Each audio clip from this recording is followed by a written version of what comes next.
booze. And it's edumacation time.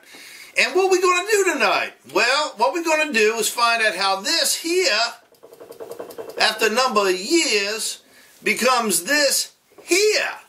What do I mean by that? Well, it's kind of easy, it's kind of complicated, but it's kind of fun too at the same time. So, look, we all know Heaven Hills Distillery, one of the biggest bourbon producers out there, and the biggest name they have is Evan Williams.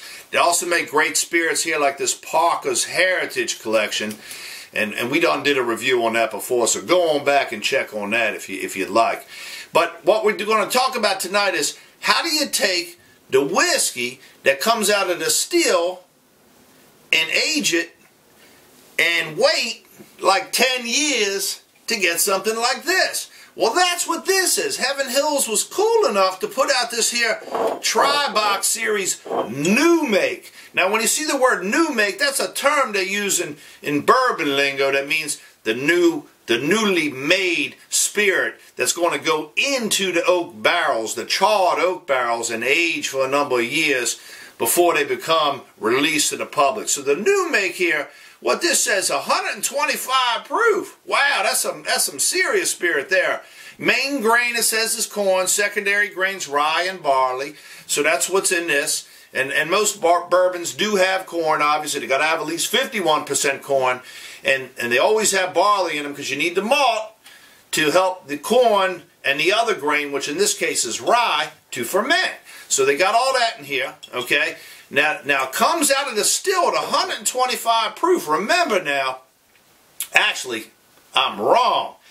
They can't distill it to more than 160 proof. They cut it down because it can't go into the barrel less than it's 125 proof or below. But they run it right up to 125 proof, and that's what this is. And they stick it in the new oak charred barrel, and 10 years later, on the back of the label here, you see, like this one says it was barreled on November 10th, 03, and bottled on October 16th of 13. So that's a 10-year-old barrel number 885. This is a single barrel vintage from 2003. So this, in the barrel, 10 years later becomes this.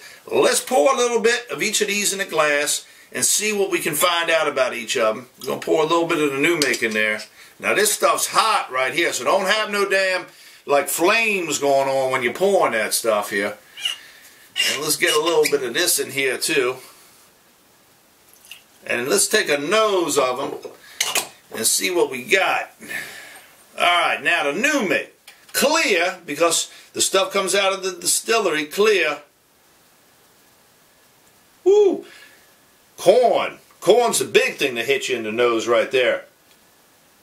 It got a real yeastiness to it too. A little bit of spiciness from the rye. And almost got like a nuttiness to it. But really kind of on the fruitier side. Just very vibrant and bright. Let's take a taste of it.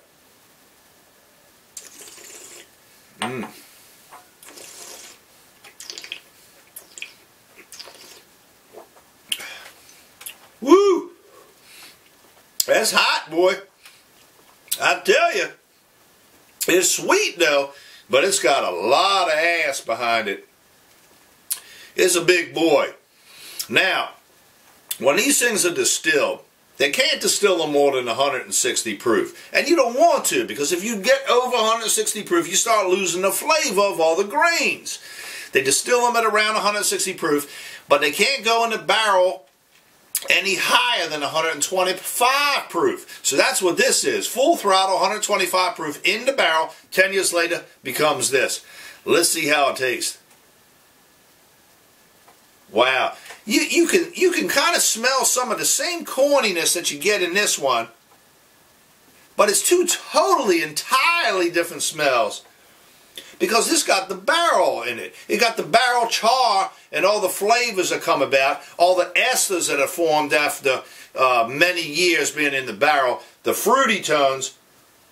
Like you can pick up a little bit of fresh pear in here, and that's a beautiful note right there. Let's give it a little taste.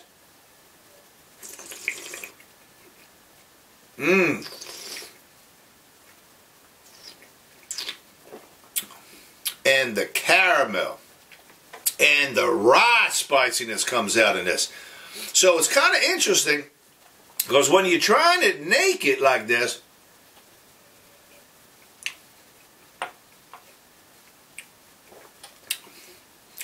woo, that's hot. Man. You don't pick up the same things. A little sweeter here, it tastes like. You don't pick the same things up that you pick here. But it's so interesting to see how this can become this. Let's give this one another whirl here.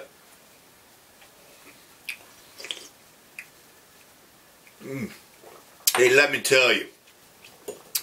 For less than $30 a bottle, to have a 10-year aged single barrel bourbon, that's a hell of a deal. Now this one is cut down to 86.6 proof. So it's remarkably less hot than this. This is like dragon fire right here. This though, much more balanced, easier to drink. All the vanilla, the oak, the fruit tones, the nuts. Is everything that 10 years in a barrel makes. And so this is a great experience. This is a great thing to experience if you want to see how bourbons are made. This is a great window into the soul of bourbon. So I recommend that you all get out there and try this. Now it is hot now. If you want to cut it down a little bit. Make a cocktail with it. It don't taste nearly the same as this, but it's good in its own right. It's almost like a crazy old high-proof moonshine, to say the least. But this is very well refined, and it's a great spirit. So I'm E-Man Booze. Catch me out on YouTube, Twitter, Facebook, Instagram, and catch my monthly Distillery of the Month column on MainStreetDistilleries.com. And I want everybody to have a good evening. Bye, you all.